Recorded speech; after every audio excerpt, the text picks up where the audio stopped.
even bring my welcome, party people, to Black Genius. This is Olade Shiambola, your host, founder of Noir Labs, noirpress, and noirpress, where we are inspiring and operationalizing Black liberation through art, technology, and community building. I'm so excited to be a Black genius and to have the opportunity to tell the stories of Black geniuses who are all around me. I'm super honored to be a Harambean and to have, learned so much and grown so much from this network. So many Harambeans have given me, their expertise, have advised me on building Noir Labs. So that's why we're here with the Harambe 10 by 10 series. We're highlighting 10 Harambeans who are building market creating enterprises for the continent of Africa. Last week we had on Ian Aboyeji, who is the founder, or was the co-founder of Andela. And this week we also have someone who spent quite some time at Andela, Seni Sulyman. I hope I said it right this time. As a Nigerian, Yoruba is a challenge for me, but I'm working on it. So Seni also, I met him at the Harambe Bretton Woods Symposium my year.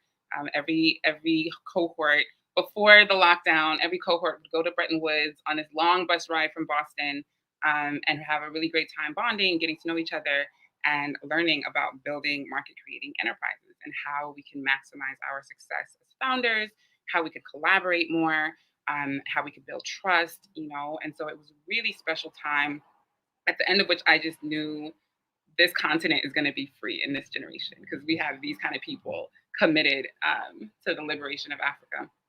So Seni was one of the people who spoke at my symposium, and I was just in awe. Honestly, everything that he said about his philosophy, building teams, nurturing talent, cultivating talent, I was like, everybody should be running organizations with this philosophy in mind. And I'm so excited to be able to pull out his story and hear more about his philosophy today.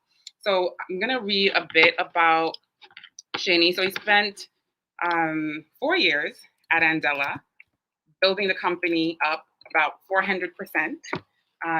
Andela, for those who are not familiar, and if you missed us last week, Andela is probably the first unicorn of Africa. I mean, I'm going to call it a unicorn. I'm sure it's a billion naira company. I don't know if it became a $1 billion company, but the company might be kind of taking a different direction for now because of what's happened with the engineer market in the U.S. But there's such a tremendous opportunity for cultivating technology talent on the continent. When they did their assessments to recruit people into the program, they found that some of the applicants had the highest IQs in the world. And why that wasn't front page news on any Nigerian newspaper, I don't know, but that's the kind of information that we need to be thinking about. We have so much talent on the continent that's not being cultivated to the highest potential, and we have an urgent need to maximize and build this talent so that the continent can be liberated in our generation. So Seni, before growing Andela 400%, so he was the VP of Global Operations. That was his last role. Before that, he was Director of Operations, Country Director. He's also worked at Bain, HP, has an MBA from Harvard, and he built very proud of the airline that he helped to build when he first got to Nigeria. I'm trying to find the name of the airline. I don't think we published it on our website, but he'll tell us a bit about it. So help me welcome Seni. Snap, snap, clap, clap. Let's get going. Welcome, Seni. Hi, Olade. How are you? I'm good. How you doing? I'm doing well, thank you. Thank you so much for sharing your genius with us today, for making time out of your super busy schedule. Everyone's after this man. Everybody wants him to work for them or to advise them.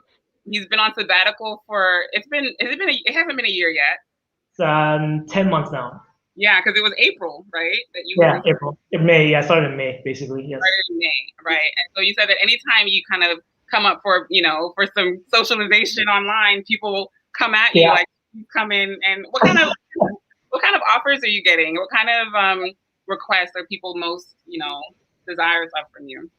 Yeah, I think I'm seeing 3 different things, and it's actually interesting, but they're all very coherent, right? The first one is people that are asking if I could spend some time with their business, just helping them think through whether strategy or building world-class organizations or other things of that nature is one. I'm seeing individuals reach out personally to say, hey, look, I've been watching your story for a while. I'd love to build my career in a similar fashion as you've done. Can you spend time just talking me through how you got there?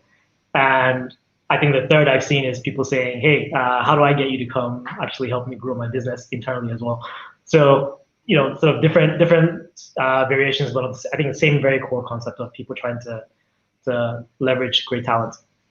In your article about waking up from the expat dream, you talked about the difficulty of choosing to stay in Lagos, to stay in Nigeria. I'm curious if some of these offers are on the continent. Are they in Nigeria? Are they outside of the country? Yeah, so I think right now I'm hearing from people across the board. So I have lots of friends outside that have said, hey, look, if you're considering getting back from sabbatical, I'd love to talk to you about something, or my friend has something, or one of my investors has something.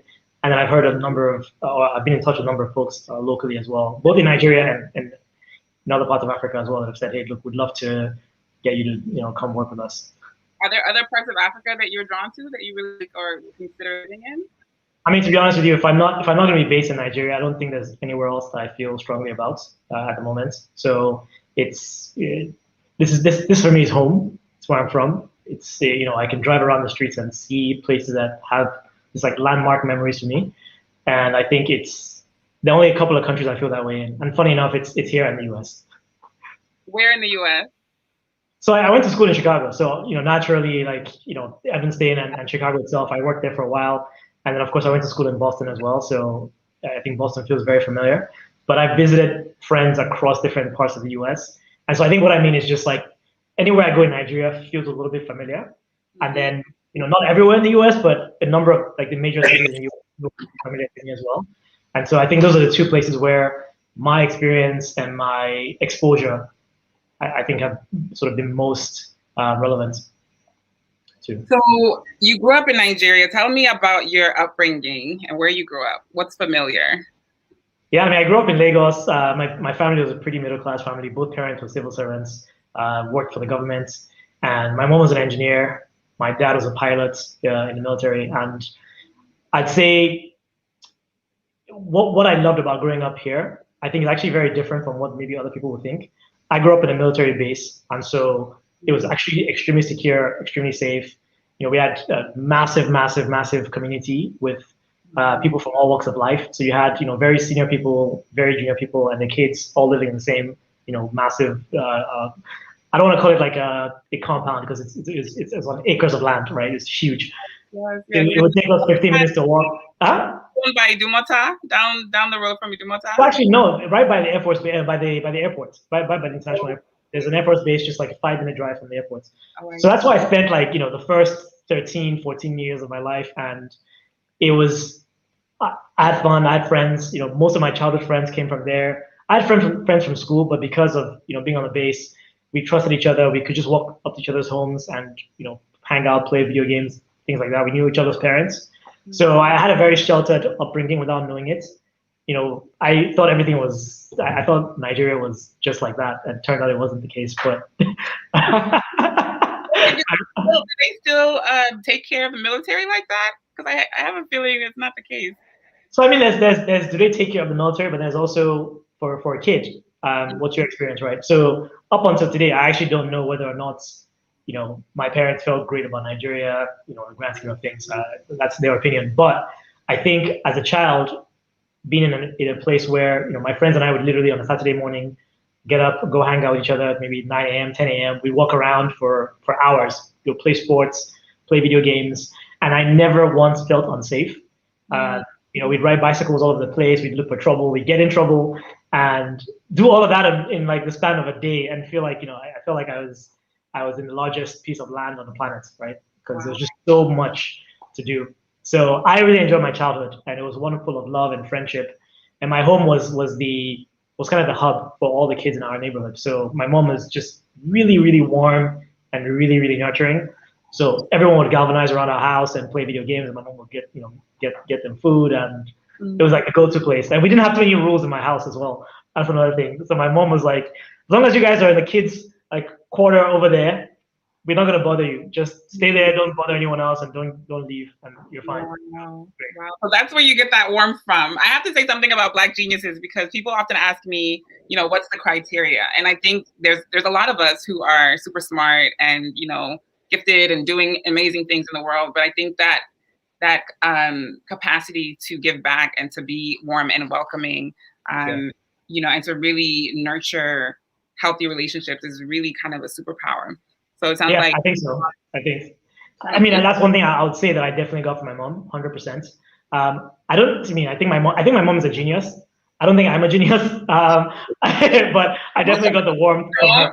Harambeans don't, but I think it's nonsense. But go ahead. Yeah, but yeah. So I think great childhood overall, and can't be anything but thankful to my parents for helping to create that. What probably in hindsight was a little bit of a bubble that gave me all the things I needed to thrive as a kid. Mm-hmm. So, and do you have a lot of siblings, or how big is your family? Yeah, I have 2 siblings. I have an older sister who is 2 years older than me, and then a brother who's 4 years. So we're all 2 years apart. My brother is 4 years older than me, brother. He's not 4 years old. He's 4 years older. Okay. All right, so lovely childhood, 14. So what happens when you're 14? I left the country. My dad was moved over to Paris for work. He was a diplomat for a few years. And so I basically got told that I was going. By the way, that was probably one of the worst things that ever happened to me in at the time, because one, I was just about to become, I don't know if people are familiar, but you become a prefect in some Nigerian schools when you're like in the final year. And it means you're like one of the people that runs the school, at least from the student population side. So I'd just been told that I was going to become a prefect the next year. So that was exciting. And then, I had never lived outside Nigeria. I'd never been away from my mom. I was a day student, so I came back home every single day. And I think it was really painful to be getting uprooted from the community I knew and loved, right? I talked about how my childhood was just amazing with friends and love and just the feeling of happiness all the time. And I was getting yanked out of that experience to go to a foreign country, which spoke a different language, and that was tough in the beginning. So talk about friends. What was your reaction to the culture and just the experience there? I hated my first few months. I have to be honest. I really, really hated being in France, and I think Paris is like the typical capital city where people are just in a hurry, brash, a bit less nice at times, and they really have an issue with people that speak English in some cases. So at least then, I don't know if that's changed now. I haven't been back to Paris, or I haven't spent a lot of time in Paris in a couple of years. But I'd say like school was fine because I went to an English-speaking school, so that was okay. I had some friends, but I just felt like a fish that was pulled out of the water. Right? I didn't know anything that was going on around me. I was so confused about, so many things. Even to use a train, to get on the metro and the RER and all these things, it took me forever to figure out what I was doing. So I didn't enjoy the first few months. It was cold. I got there in December '99, so it was really cold. So I also had no clue how to, dress up. I used to wear like 8 layers. I didn't realize you could just buy like a very nice jacket that would take care of you. So I do like the usual African, 8 layers and 2 caps. But you don't want to see those pictures of me, basically. You look like a proper African, I'm sure. I did. I was absolutely a proper African who just for the first time I'd gone to live somewhere else. So wow. I fit every single stereotype. So did you have to learn French? I did. So it was voluntary because I went to an English-speaking school, but I actually got very curious about the language after a while. And then in my neighborhood, I had a couple of people that spoke French but didn't speak English, and we played football together, or Americans would call it soccer. And at some point, I realized, look, if I want to communicate with these guys, I have to learn their language and vice versa. So they would speak French, I'd speak English, and then over time, we started sort of picking up words from each other. So I took a French class in school. I began to connect the dots from what I heard outside to what I was learning in class, watching TV and picking up the news and other stuff. And then I just found myself speaking conversational French in about a year. I'm not like an expert at French, but I can actually get around pretty easily. Navigate. Yes, exactly. You live in a francophone African country. Yeah, exactly. So I have friends that told me that Senegal. Yeah. So by the way, I really want to go to Senegal and Ivory Coast because I've heard amazing things about them. I've been to other countries, especially in East Africa, I haven't been to West Africa as much, which is weird. I've been to just Ghana, but that's it actually in West Africa. So was it from France that you went to Northwestern then?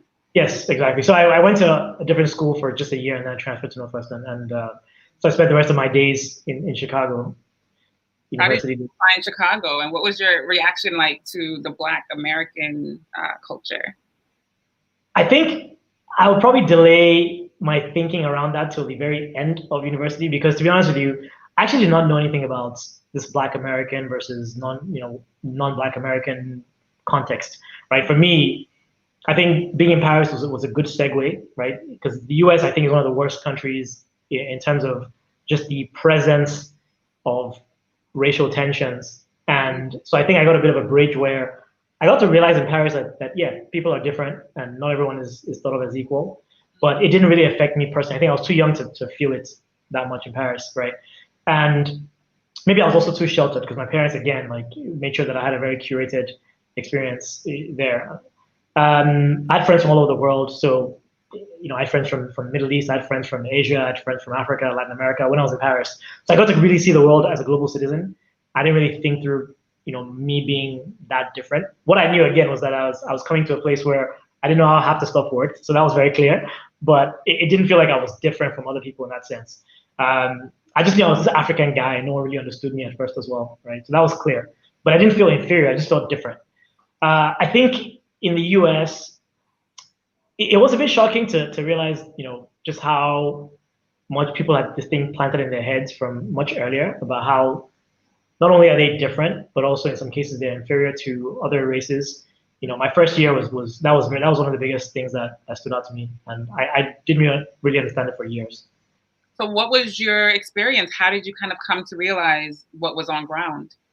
Yeah, just talking to people, watching the news, seeing what's really happening. I mean, I don't want to go into like a sub story of my experiences in the US, but it's really weird because people think, oh, I'm this privileged guy who, was in the US and went to Harvard and all that stuff. But, that's all stuff that happened because of the work I put in, right? But as an undergrad, I got pulled over by the police once, or more than once, just because, of what I looked like. And the way I was treated, the way I was spoken to, the way I was addressed, it was very, very clear to me that either they were just picking on me, right? Because sometimes I'm like, I'm a little guy, I'm not that big. Actually, I'm actually quite the opposite of big.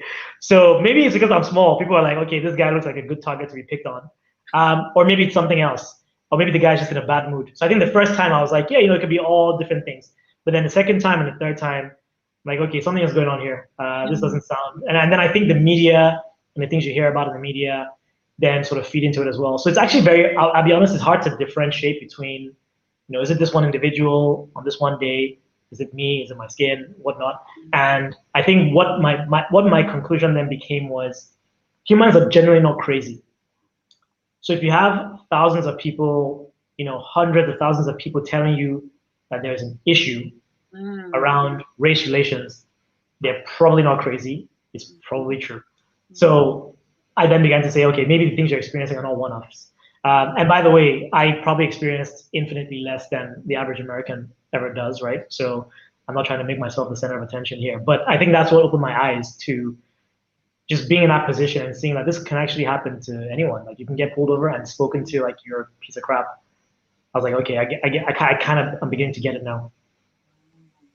Yeah, it's kind of weird. Yeah, I mean, just a random segue. I was 5 minutes away from my dorm when I got pulled over, and my birthday had just passed like a few days before, and so my license was expired, and I didn't even know. I didn't think about it. So the guy pulls me over, and I said, hey, by the way, show me your license. This thing's expired. I'm like, look, I promise you, I didn't even think. I mean, I'm a student here. That's the dorm I'm in. I'm actually an RA, so I'm responsible for other students. I'm going into my final year. I'm doing really well. This guy was like, that's all great, but you're gonna get out the car, put me in the police car, towed my car to the station. And when I got there, like some older police guy walked in after like 30 minutes and I was like, who's this kid? And then he explained everything to the guy. He's like, man, let him go. Like, he hasn't done anything. So things like that, I was like, okay, something is not right about the system. But anyway, we can segue back into the main event. I mean, that's really part of, this work, right? Is understanding the parallels and the connections and how the outside world doesn't necessarily look at us like, you're African or you're American. Yeah. There's very much a targeted, violence towards Black people, Black bodies. And so you being able to kind of navigate these different worlds and these different environments obviously would now shape the way that you navigate the world, the way that you treat people. Yeah. Right. Absolutely. I'm just curious, as you began to, now you're leaving Northwestern, you're having a bit more understanding of like what race relations are like. What did that translate into for you in corporate? Because you started out at HP or At Bain, yeah. At Bain, okay. Yeah. So I think it's a dichotomy. On the one hand, I did have these weird relationships or weird interactions with, authority, so to say, where I was just like, why are you behaving this way? And I think I still was I'm still very Nigerian in some ways, and that was very Nigerian then. And so I was always like, what's wrong with these people? Like I would always speak back to them and like ask questions. And I'm like, okay, maybe in hindsight that wasn't a smart idea because given what I know, that's what it's supposed to be. Given what I know today, I'm like, hey, why did you pull me over? Like, why am I here? Like, what is this? I'm like, maybe I'd be quiet. But I think it was a dichotomy. I had those experiences, and those experiences sucked. And there was a one-off, situation of like working on campus, being like a top student on campus, going to your dorm, and having a woman hear you coming from behind, look back and see you, and just start running. Like that happened to me once as well, without asking questions. Like it was like 10 p.m. at night, and she just booked it. I was like, I'm also scared at night, FYI. So, oh my God. I should be running with, if you're scared, I should be running with you. Maybe there's someone behind both of us. Imagine if you had started running with her. What would have happened? Yeah, so that was on the one hand. But let me actually get, on the other hand, I think what I found was I had a ton of amazing friends on campus. In general, I felt, I made great friends. I have some friends that I met at Northwestern who I still stay in touch with up until today, from again across the world, different races, all that. So I think it's one of the things I just put it in context and say like the positive experiences significantly outweigh the negative ones. And so when I got to Bain, to work, it wasn't something that was very conscious to me. I mean, I think there was some just undertones every now and then, again, of the fact that you're when you look at the people that are significantly ahead of you, you don't see a lot of familiar faces. So that was always something I was very conscious of, was, who do I want to be in the future? And where are those people? And I couldn't really see them around. And so that was tough. But again, I think at that point I started becoming, more of an adult and able to really think about how to navigate the world my own way. And so, yeah, I think Bain was great. I had a fantastic experience at Bain. I give them all the credit in the world. They built a great company to work at. Lots of hard work, but it was a great place to work with really like intellectually outstanding people. And I think Bain took care of me. Yeah. So then HP and then Harvard. Yeah. Yeah. So how did you figure out who you wanted to be? I remember you telling us the story of, everybody having a job at the end of your MBA and you not being sure, what you want to do. How did you, in that journey through these different corporations and business program, having that Nigerian upbringing, how did you determine who you want to be? And I forgot to ask you earlier, you said you learned French. Did you learn Yoruba growing up in Nigeria, or was it just English on the military? So my Yoruba and my French are probably close to on par with each other, right? It's like conversational enough that I can get by. However, my French accent is way better than my Yoruba accent. So okay. I think it's probably an age thing, because when I was younger, I didn't take Yoruba seriously. In fact, I mean, it's actually a shame to say this, but whatever, when we're younger, if you spoke Yoruba in school, at least the school I went to, you'd be made fun of. It's the most ridiculous thing ever. But there were some communities of just like pretentiousness around, and I think I happened to have gone to a school where some of that existed. And so my parents, like, hey, if you want to learn this thing, it's up to you. You want to learn. If you don't want to learn, like in the future, you'll be asking yourself why you didn't. We're not going to force you. And so I have enough where I can understand a lot of it. I can speak quite a bit of it, but definitely by no means super savvy. But then my French, I think I took it more seriously because I was like, you're not going to be able to get around if you don't speak this thing very well. And so whereas in Lagos, in Nigeria, you can get around with English everywhere. Because I imagine that would have had some influence on your desire to return to Nigeria and your sort of connection with Nigeria and Nigerians. So I think my connection with Nigeria yeah, I think it goes right back to what I was saying about just my childhood and so good. having all this like love and just happiness. I mean, like when I think about my childhood, there's not much I can think about except just playing. Like just I just remember playing all the time. I went to school, yeah, that was great. But I come back home, I just play, do my homework, play again. Weekends come around, I was always playing, always having fun, always like with people, relating with people, and that's the memory I have of this country. So I think coming back for me was a thing where I'd never been an adult in Nigeria. I'd always been a kid, or I'd visited for a couple of months at best, and I wanted to experience what it felt like to work in a place where everyone else looked like me, and where I could feel truly like I was at home. And I didn't have to think about, because going back to the US, like I was saying, there's a dichotomy between, the racial relations and all that. But in many ways, I did feel at times that I think especially when I was in Silicon Valley, I lived in Palo Alto and San Francisco. And there are days when I would drive to work back and forth 5 days a week, and I see like 7 Black people.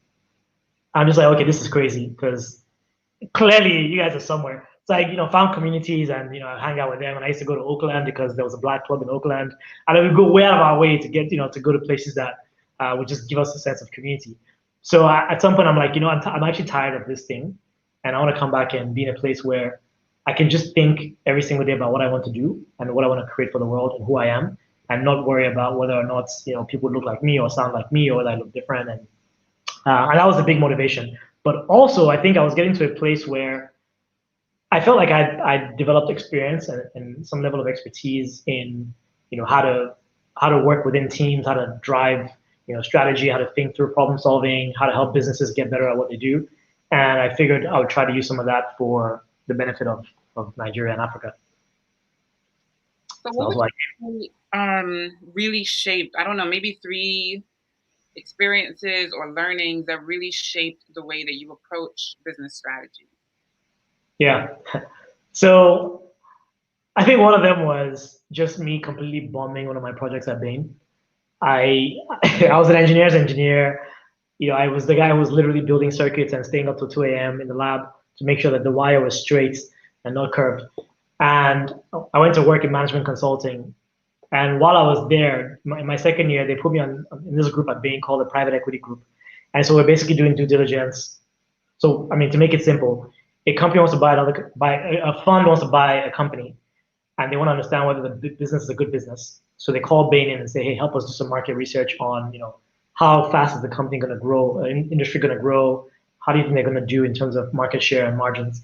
And so we would spend like 3 weeks, 4 weeks, 5 weeks figuring it out. So literally week 1, Monday morning, you get to learn about a new industry and they tell you what the project is. By Friday of week 1, you have to have a point of view on like how the industry is doing. I'm like, guys, I have no idea what I'm doing here. So that was hard. So I mean, the first 1 or 2 projects like that, I just completely bombed them. I didn't know what I was doing at all. So that process made it clear to me that I had a major gap in my knowledge and expertise. And so what I started doing was watching other people and trying to learn from them and see how they approached it. So I think one is, I learned by just failing completely and realizing there was a gap, and then being humble enough to be open to learning. I think 2 is when I was at HP. So at Bain, one of the things that I struggled with a little bit was you make a recommendation to a client and you don't actually know they're going to do it. Because ultimately, you're a consultant, they're clients. They can choose how they want to implement. So I felt a little bit of lack of control. At HP, on the other hand, my team was responsible for strategy, but also a little bit, on the execution side. So I began to see actually what happens when you implement the strategy and how it plays out. And because I was there for enough time, I could see, what it looked like 6 months later and a year later. So I began to see what worked and what didn't work a bit. And then I think there was one thing in particular that really stood out to me, which is when HP bought a company for $1.2 billion. HP bought Palm, the mobile operating system and mobile company. And I remember running a work stream, which I did myself, that was to research and understand what it would take to win in that space. And I came back with a nice presentation, multiple slides, and I said, hey, look, we shouldn't do this thing because, Apple and Google have already dominated the developer market. I think they're going to really grow in an accelerated pace over the next few years. We don't have the competitive advantage to win in this space. And actually, when I did field research, I went to like stores and I would ask salespeople which phone I should buy, and they would recommend anything but the HP phone, or the Palm phone at the time. So I made this recommendation, beautiful slides. I got a lot of kudos from the team, the head of my team. And then, of course, the CEO said, yeah, we're going to buy this company anyway. I spent over $1 billion buying it. And a year later, they wrote down the entire assets down to zero. So that was a very, very, very, very insightful part of learning how you approach strategy and how you don't approach strategy. So you can't just wish your way into success. Yeah. Wow. That's a big one. That's a big one. Yeah. Other learnings. Lots. I mean, there are too many to count, but I think I'd say Bain was the foundation for me in learning how to think through problem solving. And what strategy simply is what do you want to focus on and how are you going to win, and what are the capabilities that support that. Do you have the right team and the right system to actually go and execute on that? So I kind of just look at it as it's not just this big thing called strategy. It's actually a bunch of smaller pieces that you need to figure out if they make sense. And so what I've done over the last 2 to 3 months, I've actually helped 3 or 4 companies to go and have an offsite and think about the strategy and probe them and ask questions and really dig in and help them really understand whether they're approaching the market the right way. And it's been really valuable for them. So I think I'm actually already beginning to apply some of those learnings in my work. I mean, you must have applied them at Andela to grow the company 400%. When you joined Andela, how big was the team? Yeah, in Nigeria, we were just shy of 100 people at the time. And globally, I mean, I don't think it was more than 200, maybe 250 people at the time. And what was the selling point for you? What made you choose to join Andela? And what was the name of the airline that you built? Oh, yeah, the airline it's called Bristow, Bristow. So Bristow is a 50-year-old company in Nigeria. They're actually listed on the New York Stock Exchange. They're Houston based.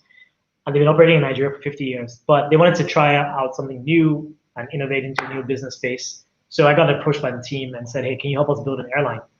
And, by the way, I was significantly underqualified for that job, but I thought, when am I ever going to get a chance to build an airline ever again? What did they do before the airline? They were operating helicopters, from onshore to the rigs, oil and gas companies mostly. And so the airline was meant to be more of a B2B service focused on, yes, oil and gas, but also lawyers and accounting firms and other types of organizations. So it was a business to business airline. We only sold seats to businesses, and then the business can allocate the seats to their employees as they needed. And it ended up becoming more like an executive service where CEOs, ambassadors, and members of the corporate team, executive teams at corporations would end up flying the airline. It was reliable, it was safe, and you were guaranteed to get there at the time you were told. So that's why people ended up liking it. And our customer service was impeccable. So that was something I'm proud of, because I literally wrote down a manual to train the team every day on customer service.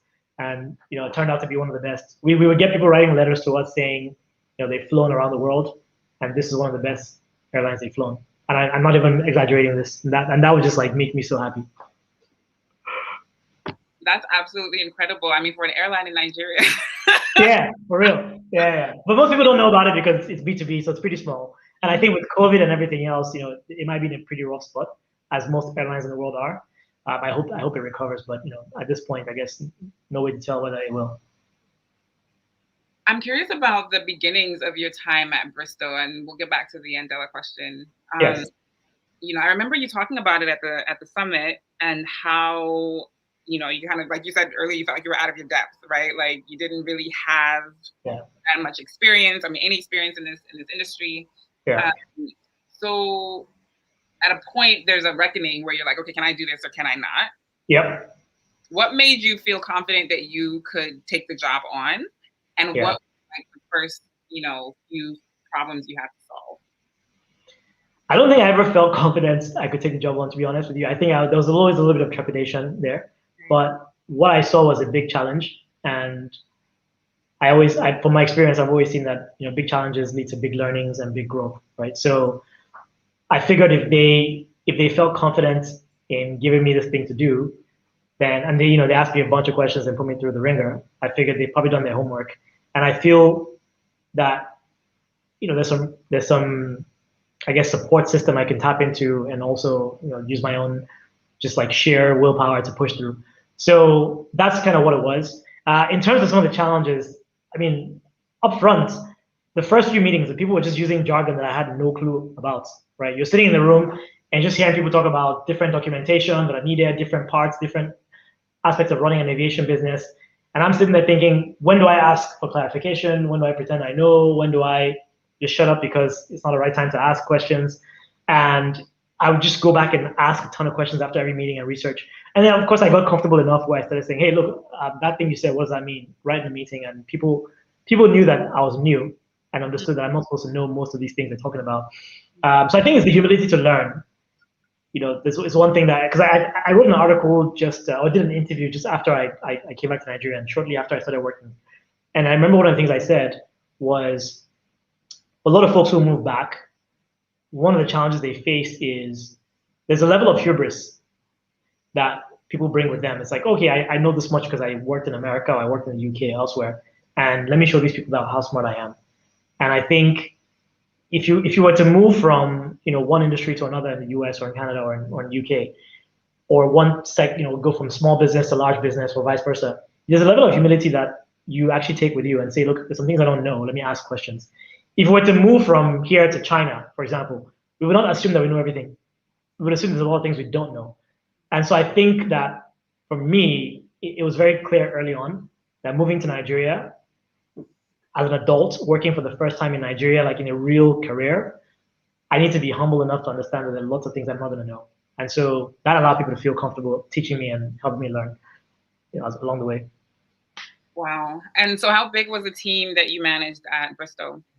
Yeah, it was sort of like a sponge team. So, I mean, at the very core, it was probably about 20 people. But to run an airline, you need lots of people. So, at any point in time, the airline touched anywhere up to 200 people at different parts of what we did. But I think the very core team that was involved in sort of managing and building it was probably about 20 people. So we were talking earlier about talent and skills development in Nigeria, and I'm curious what your perception was when you started. This was your first time working for a Nigerian company. Yeah. You come from HP and Bain and Harvard. What was your experience with the talent? But this is a 50-year-old company. Yeah. It seems like much government funded and private funding. How did you find the talent? Yeah, I mean, so no government funding. It was completely privately funded. And by the way, on the 50-year-old point, I mean, that is a sticking point, right? Because all my friends were like, what are you doing? Like, I literally turned down an offer from Facebook to come back and do that. Prior to that, I had an offer from Google, and I turned that down. And they were just like, what are you doing? Like, there's all these sexy companies out there. How can you go work for this old 50-year-old company? And the thing I told them was, number one, this old 50-year-old company is the one that is giving me this much responsibility, and it's going to expose me to something that I don't think I can get anywhere else, frankly, right? And my number one priority then when I was graduating from business school was I want to prove to myself that I can take something from just being on a paper and bring it to life. That's what I really wanted to do. So, yeah, just fantastic overall. So now I've forgotten the question you asked me, so ask me again. No, it's okay. The talent. What was your talent? I was shocked. I was shocked. So I'll tell you why.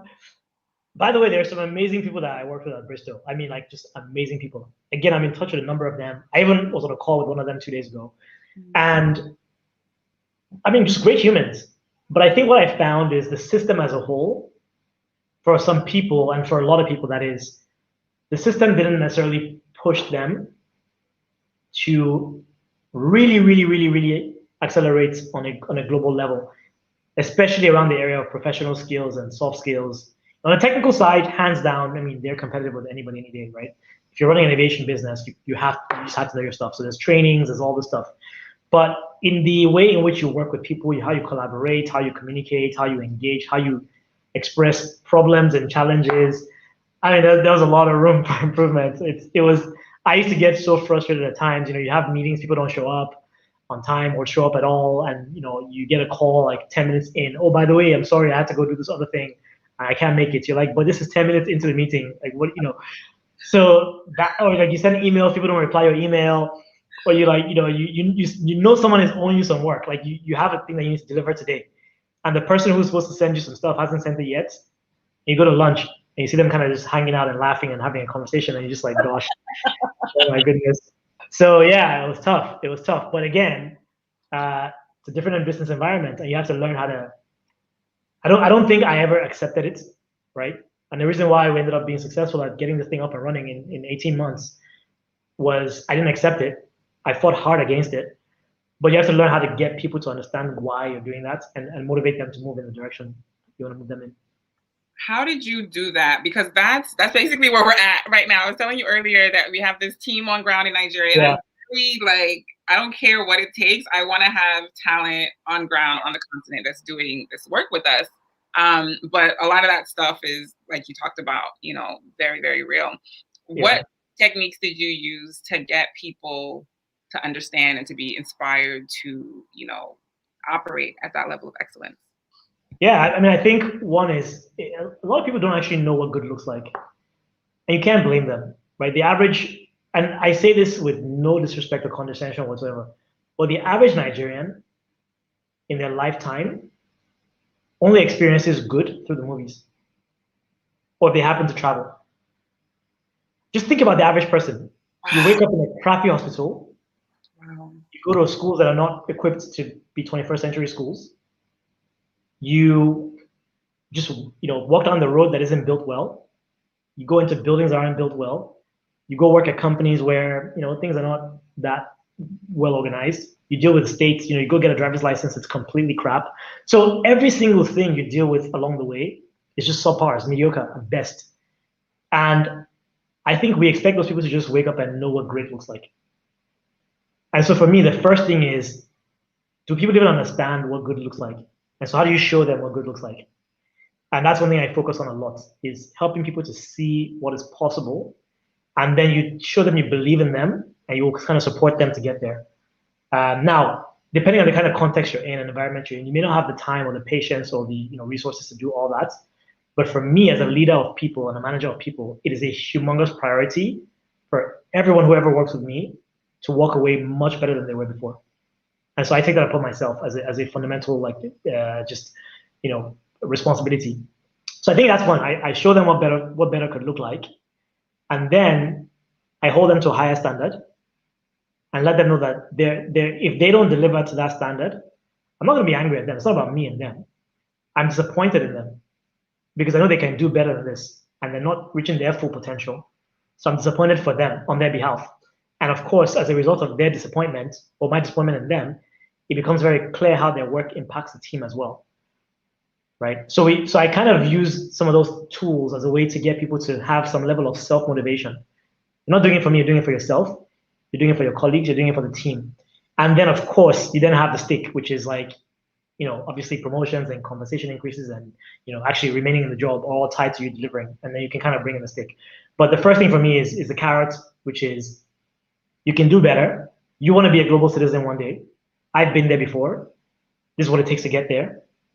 Why don't you try this out and see? And then people can actually see themselves winning over time and they feel motivated. So, at Bristol, at the airline, I mean, we had staff who worked in, we had cabin crew, we had people that worked in the terminal, we had engineering, we had maintenance people. And I think if you were to stop any of them and ask them what their experience was like working on that team, they would tell you it was amazing because we set the bar really high. And then we made sure that we held people accountable to that bar, but also supported them along the journey. What does good look like? I guess it depends. But I guess in the most simplistic way for me, there's an acronym that my colleagues and I at Andela came up with. So shout out to Antonio, Benga, Taiwo, and the crew. But we came up with an acronym called SET, S-E-T. And we said, basically, if you're doing anything that involves operations or operating, you want it to feel seamless, you want it to feel efficient, you want it to feel timely.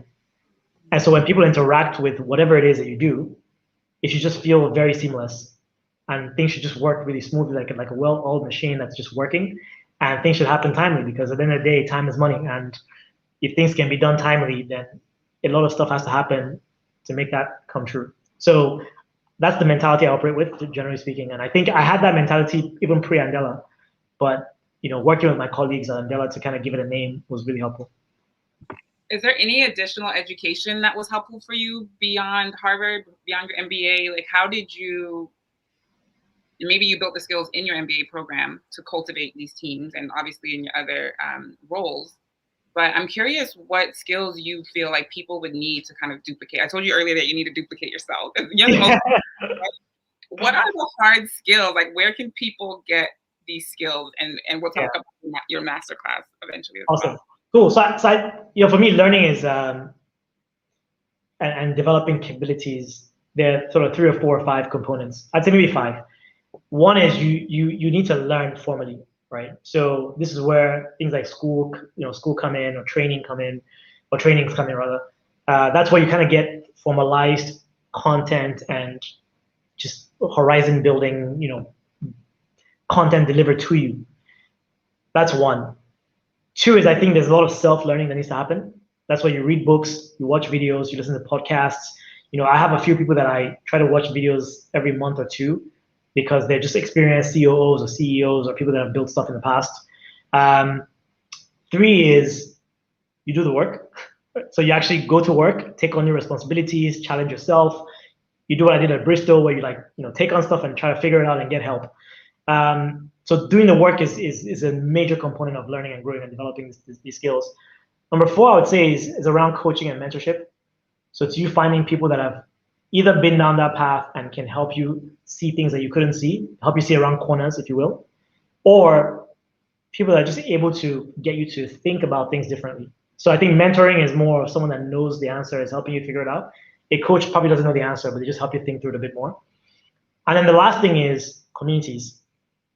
When I have a problem, I know the people I go to and I ask questions, right? I have a few friends I'll go to, a few contacts I go to and ask them questions. And so I think everyone needs a little bit of those 5 different components to learn. So where can they get this from? I mean, I think different places, school, online, in person, communities, but some combination of those things. But the one point I want to stress is the best thing you can do for yourself is find really good companies that are doing really interesting things where you can learn and grow, and find amazing managers that will invest in you, right? To me, those are 2 of the most important elements here. Is getting the opportunities to learn and grow and actually do the work, and then finding people that you work with who can really grow you or help you grow. Wow, that was a whole masterclass. So, okay, you said you're going to tell us soon how people can sign up for your future masterclasses, right? Yeah. Yes. Skills. Yeah. No. So I'm currently working on a website that'll have all of it there. It's probably the URL is going to be blackops.community. Black Ops because it's a nickname I was given because I always wear black when I'm working and things are busy, and also because in a way it's like it serves a dual role of also representing this like special operatives team and going in and getting things done and coming out. So yeah, it's blackops.community. It isn't up and running just yet, but it probably will be over the next couple of weeks. Yeah, so far my master classes have been very low profile. I've only sent emails to people in my network and said, hey, if you're interested or you have someone on your team you want to send over, let them know. And we had 80 people, for 15 slots. So it was oversubscribed. Now I'm trying to figure out what I do with that, because it looks like there's an appetite for it. Yeah, you're probably gonna have to chop up that content and dole it out over time. We need to talk about that. Yeah. Okay, so these skills that you have cultivated in, because Andela, what number of employees? Is 1,000? Yeah, so by the time I left, it was close to 2,000 employees. Okay. Yeah. Skills that you've cultivated in 2,000 employees, and obviously wherever they've gone out into the world, they have exemplified, these leadership traits and these learnings that you've cultivated them with. What do you believe about government? We haven't talked yet about NSARS and Black liberation and George Floyd. But I'm curious about the skills that you impart on talent in the business world and how those might be applied in the government realm. I'm going to make you full screen because I'm going to grab my charger. But... Okay. Yeah, I mean, I guess I can just start answering the question, right? Government's a tricky one because I feel like everyone has an opinion of how government should operate. And I also think it's not rocket science, frankly. And so in many ways, I feel like we overinvest on trying to talk about what government should do. It's not rocket science. It's very simple, which is number one, they should have a clear purpose and figure out what they're trying to achieve. And usually, it should be about trying to make the country better for citizens. Two, they should have some very clear goals that are achievable and have those be transparent, communicate those goals clearly to everyone. Three, go get the right people to actually do the work to get there. And then lastly, just execute. It's actually very simple. So I know people can make it complex and find different ways to make government complicated. And it does get complicated. I think especially in countries that have already built a lot of the foundation, it can be complicated. For a lot of African governments, I don't think it's that complicated. I think it's just that one of those things is missing. Either they have no reason to be in government in the first place, there's no purpose, or they don't have actual goals they want to solve for and arrive at, or the people there are not capable of actually delivering, or lastly, they're not actually spending every day thinking about how to get the job done, right? So for me, that's how companies execute. You have those four things in place, and then there's a few other things you can think about, but these are the four foundational elements of executing.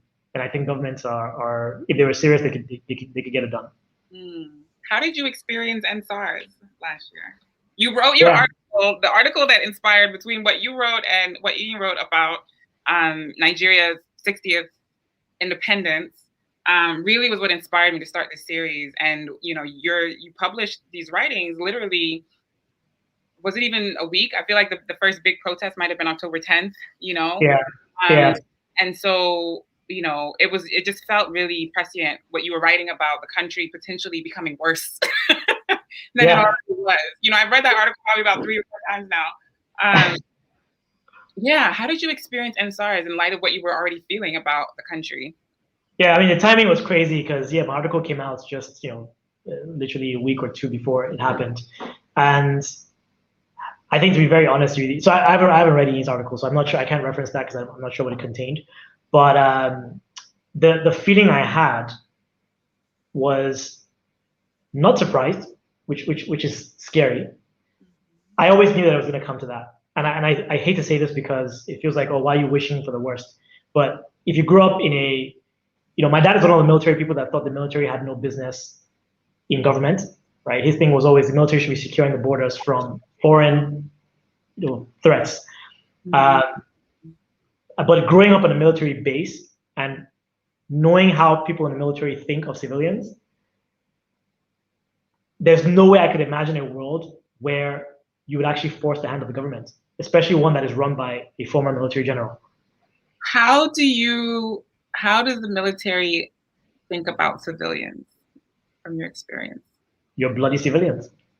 I'm a bloody civilian. That's what people, that was language that was used very often. Well, when people would whenever we would go cause trouble, they catch a bunch of us, and they would actually ask, who are you and who's your father? Who are you and who's your father?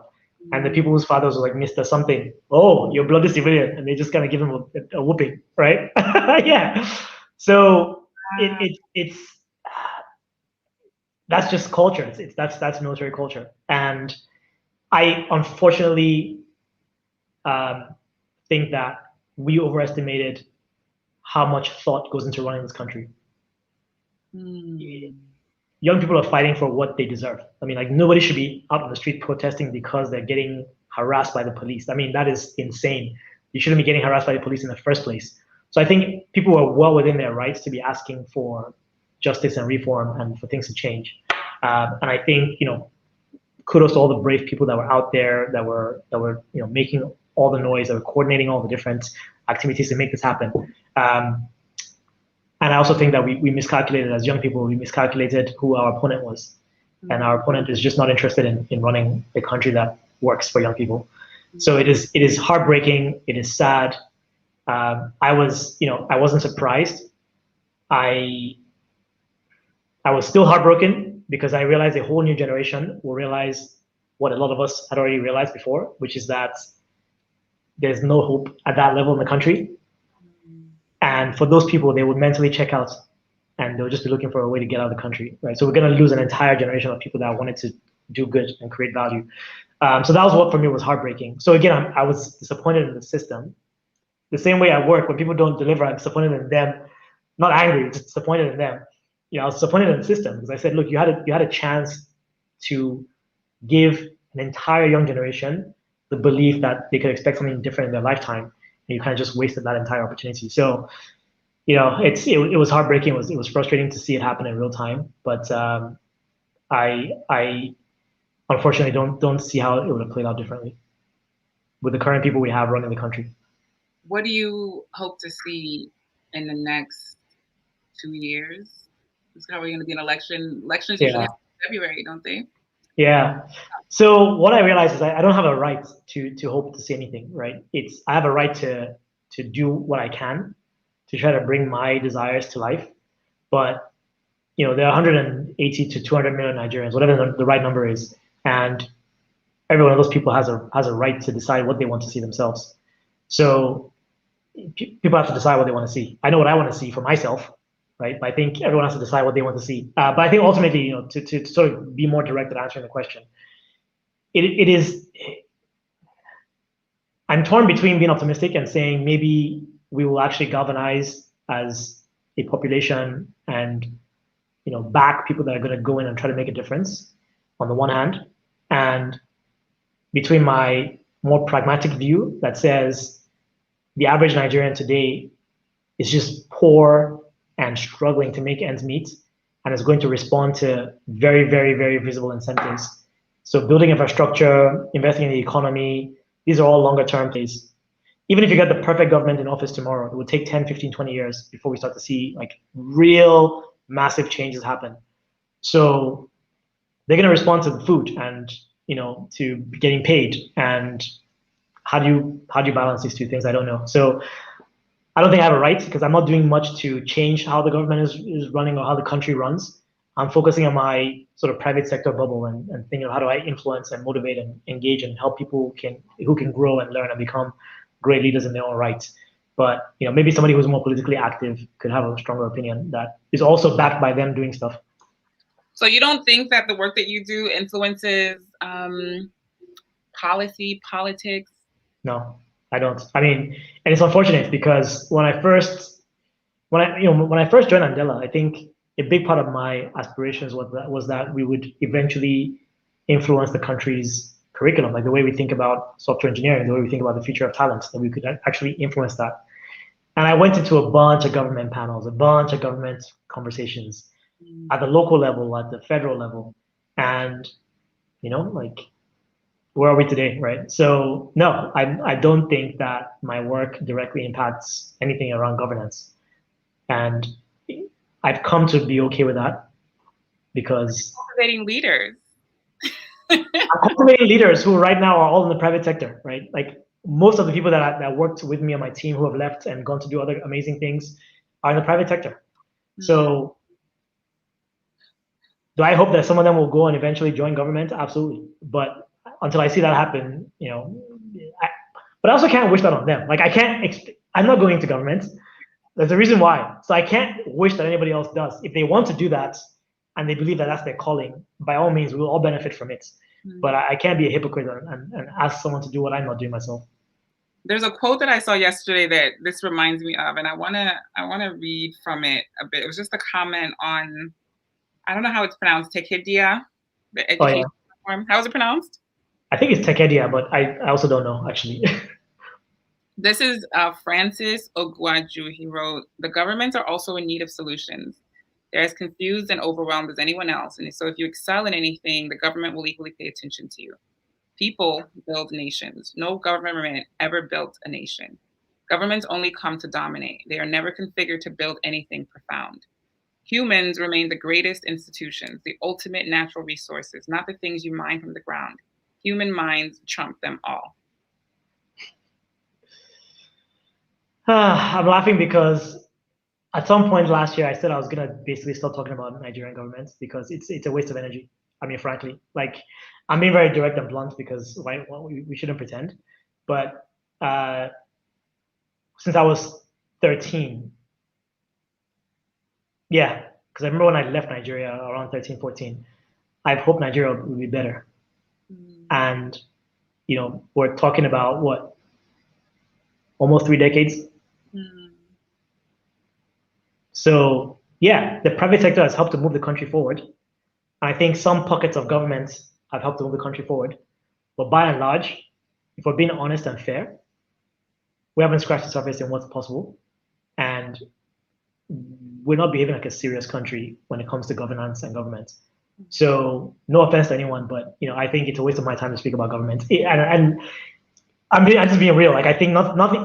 We'll have this discussion and we'll have it again and have it again, and nothing will change where it matters. So well, I'm really curious about the political parties that are sort of coming up now, and I'm curious if you're paying any attention to that. So you don't have any hope about. I'm paying attention, but here's what happened. I've seen a couple of organizations come up and they want to address something political, and then 2 years later you ask them where they are and they've kind of fizzled out, and you find out there was infighting, there was some internal political dynamics. I haven't really seen, the thing I always say is I haven't really seen too many organizations that, again, had a very clear purpose, Nigerian ones especially, had a very clear purpose, stuck to that purpose, had no political, rivalry internally and no one trying to vie for power and all that, and were able to execute over and over and over again for decades. Now, there are many examples of private sector initiatives that have done that. Okay. But I haven't seen too many on the public side. So it's either I'm ignorant and there are many of them I just haven't seen them, or there are many of them and they haven't been able to influence the actual outcomes for the average Nigerian citizen, or they don't really exist. And if I'm wrong, then I'll be happy to be pleasantly surprised. But if I'm right, I don't want to have wasted a bunch of my time kind of digging down that rabbit hole and then realizing there's nothing there. So I don't mean to sound pessimistic. I'm physically in Lagos right now. But it's also like, how do you prioritize where you spend your energy? And for me, I'm conserving my energy and applying it to places where I can have more impact. Yeah, I mean, what you talked about, the private sector moving the world forward, I just wanted to bring up Prosperity Paradox and Efosa almost book with Clayton Christensen. And it talks about the importance of the private sector to move countries forward. So I do think we're having, political impact, even if you don't see it that way. Perhaps. Very much appreciate your contributions. There's a couple. I mean, we're definitely over time, but there's a couple of just kind of closing questions that I want to touch on. How do you take care of yourself? What is your self-care regimen or philosophy? Yeah, I think I started practicing this a bit more last year. So caveats. But I started exercising a bit more. I got one of those spinning bikes that you put at home, and so I attend a class with a guy called Gus. He's got a cycling studio called Pedal Bar Cycling Studio. It's fantastic. So I do that 3 times a week. It's great. It's a great way to just let out some sweat and feel really, really good. I do that 3 times a week. I started playing golf last year, which people might make fun of me for that, but like whatever. I enjoy it. I'm enjoying it. Hate me if you want, or judge me if you want. It's fun and it takes a lot of concentration. I'm still not very good at it, but what I love about it is it requires coordinating like 10 or 15 different things at the same time, and it therefore takes a lot of concentration and focus, and so it enables you to block out a lot of noise so you can actually just focus. And I think when I'm on the golf course for 2, 3, 4 hours, I tend to forget about everything happening in the real world, and then I kind of just hone in there. So that's another thing I've been doing. I started meditating a little bit as well last year. So whenever I feel anxious or nervous or whatnot, I just will do like a 10 or 15-minute meditation. It's really great. It helps. And then I guess the last thing is, I decided that I was going to just do things that I enjoy doing. And maybe that'll change at some point in the future. But what that meant was every single idea I've had between 2017 and now, I've just started launching them one by one. If it's like I wanted to write more, so I basically wrote everything I thought I knew about management into a Google Doc. It's like 127,000 pages long. I'm going to publish it one day, maybe not. We'll see. But I did that. What do you mean? Yeah, I'll have to, but I'm trying to figure out like the right way to get there. But so that's that. I had this masterclass idea and I had it for some years. I did a little bit of trial and error at Andela, and now I'm able to actually bring it to life. So I launched it last year as well. I've done 2 sessions. It's been great. I had a product idea that I wanted to try out just for fun, and so me and 3 engineers are working on it, and a couple other friends. We're doing that on the side. It's fun. It's going well. It may never be anything, or maybe something. We'll see. And so I've got other things like that I'm doing, where it's just like I have an idea and want to go from 0 to 1. And it may never go from 1 to 100, but I want to just see it come to life and not have it sit in my brain. And hopefully that will free me of all this baggage of like thoughts, right? So that's how I take care of that's how I'm taking care of myself right now. It's just doing the things I enjoy. And then of course, like I spend a ton of time with my wife and my close friends who are just bring me a lot of balance and joy. I speak to my family quite often nowadays. And yeah, I think in general, those things have helped me to get through this crazy last, year of COVID. Would you say that that is your secret sauce, doing what you love, or what would you say is your secret sauce? That's a good question, actually. My secret sauce. No, go ahead. Yeah. Or your superpower, however you want to think about it. Yeah. My superpower is different from my secret sauce, let's say. My superpower is more of how do I show up into the world. And for me, what that is I can build empathy pretty quickly with people. I can build trust with people. And when I have conviction about a direction to go, I can galvanize people to go there. Like I think that's my superpower above everything else. I can really, really get people to believe that if I say we should go this way, we're gonna get there and we can all go there together. And then, along the way, motivate them and support them and build. And I think it's a combination of having a level of excellence in the work I do, also having high conviction, and then being able to be inspiring, right? So that's on the one side. In terms of the things that I would say are my secret weapons, I have been extremely deliberate about creating a support system through my wife, through my close friends, and through my family. And if you meet anyone that will be in my inner circle, and you put them in a room with anyone else they haven't met yet, they can hang out for the whole day and it'll be fine. There's a level of values alignment. I look for values, people that have similar values. There's values alignment, and there's just huge amounts of congruence between the people I spend time with. So while we might have diversity of thoughts, which is good, there's a level of values alignment that we all have, which gives me groundedness, gives me peace. I always know I'm safe around the people I trust and around my friends and my family and my wife. And so no matter where I am, it's almost like my armor that goes with me everywhere I go. Your village is always with you. That's right. That's beautiful. That's powerful. How did 2020 change you?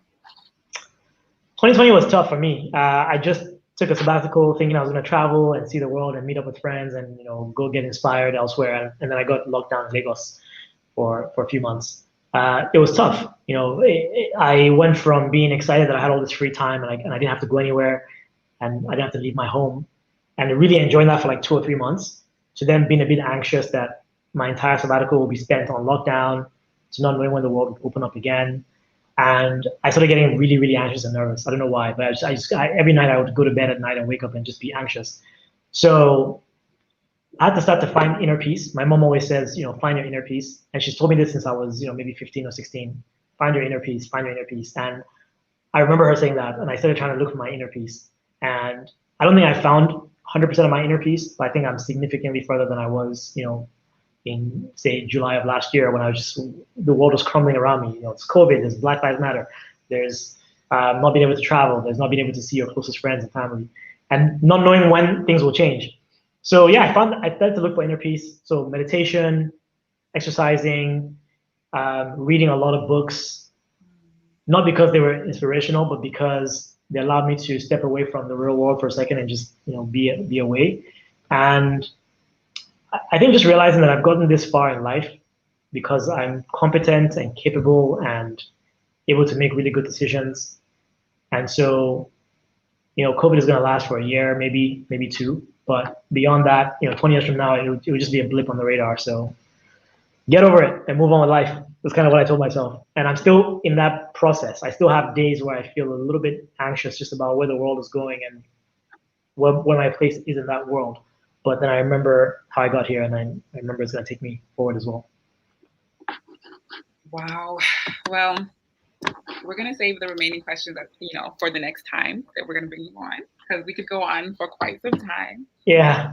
Amazing. I just want to read the quote that you said that you live by as we close out. This is a quote by, we didn't get the name actually. Do you know who actually said it? Or is this just like is this you? So I think I gave you 2 quotes that I really, really enjoy. Which one was it? So leadership is the desire and ability to make the world better today than it was yesterday for as many people as possible. Yeah, I made that up. I think it might have been a combination of different things I've seen and heard. As part of my role as a leader at Andela, which was not only about building a business, but also inspiring people to think they could be much greater than anything they've ever seen in their lives. I started doing masterclasses where I would just teach different topics. And so one of them was a leadership masterclass. And I asked myself, like, how do I make leadership relatable for anybody? Like, how does a 5-year-old relate to leadership in the same way that a 60-year-old can? And so I came up with this language that would make it really easy. And so the longer version of it is, it's the ability and the desire and the ability to make today better than it was yesterday and make tomorrow better than it was today for as many people as possible. And if you kind of think about that as just a continuous thing, then it makes you wake up every day and just do the right things, ultimately. Powerful. How can people stay connected with you or hear from you? Do you have a mailing list? What's the best way to connect with you? Yeah, so of course there's Twitter, which is where everyone can easily follow me at Seni Sulyman. It's the best way to sort of see what's on my mind at different points in time. Through that, you can find your way to my Medium post. I publish articles every so often, and then I set up a consulting company, which I don't think most people are interested in anyway. But through you're gonna have to donate. We're gonna get a sponsor because we don't have no money yet, but we need services. Yeah, but everything is basically like gonna be on my Twitter or my Instagram. I'll have links to it all. So find me on LinkedIn, find me on Twitter. Those are probably the easiest ways to get a hold of me. Awesome. Thank you so much, Seni. This has been so much fun. I'm gonna take you off and say bye to the people, and then I'm gonna see you backstage in a minute. Okay. Ooh, I cut out too soon, but thank you, Seni. I hope you guys enjoyed this conversation. This is Black Genius Season 2, Episode 2 with the Harambe 10 by 10. So much knowledge, so much just genius coming out of Seni today. So if you learned something today, please do share this with someone who you think would benefit from the conversation. Join us at noirpress.org, join our mailing list. You can stay connected there. You can stay connected on Instagram, on Twitter. All of our socials are linked from our website. And yeah, join the mailing list. Get the newsletters because they're quite juicy. If you'd like to support our work, if you'd like to see more Black Genius, you can go to noirlabs.org/donate, noirlabs.org/donate. Support noirpress. We want to get internet and tech to our writers and our team on ground in Nigeria. So yeah, make a donation. It's tax deductible, and keep this work going. Thank you guys for watching, for listening today, and send us your feedback. Feel free to drop your thoughts in the comments. Send us a DM on our socials and let us know what you think you'd like to see more of. It like to see on Black Genius. Thanks for watching. Love you. Take it easy.